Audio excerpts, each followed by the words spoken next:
Gender essentialism. Children have prejudice, but why? There is an alarming link between gender essentialism and prejudice in children.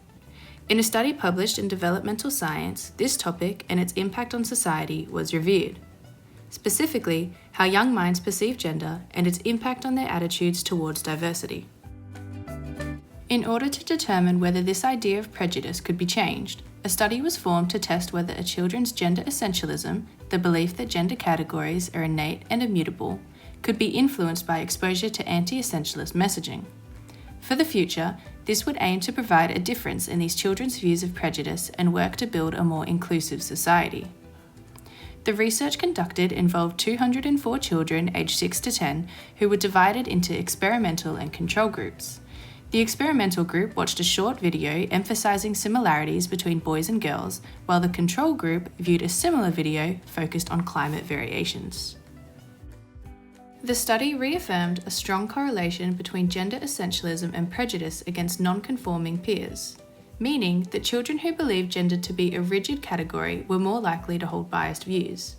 However, the anti-essentialist messaging didn't significantly reduce the children's overall gender essentialism or prejudice, indicating that a brief video intervention is not enough to shift already learnt beliefs. A notable exception, however, was the reduction in the children's belief of the discreteness in gender categories, being the idea that boys and girls are completely separate groups. This suggests that certain aspects of gender essentialism may be modifiable with targeted interventions.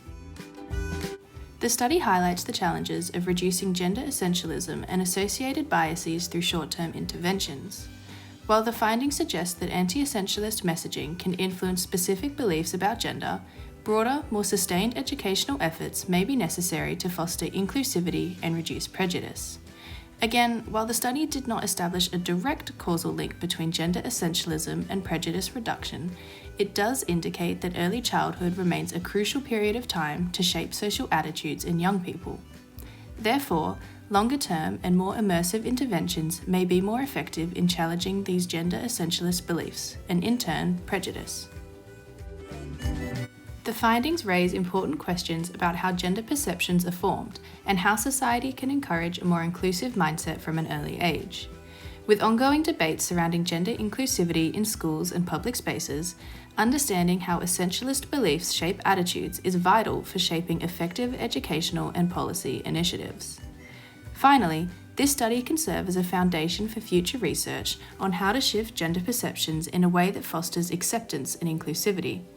This can be done through incorporating anti-essentialist messaging over a prolonged period of time within school curricula and household conversation, and aims to accomplish a reduction in gender essentialism and prejudice, creating a more inclusive environment in the future.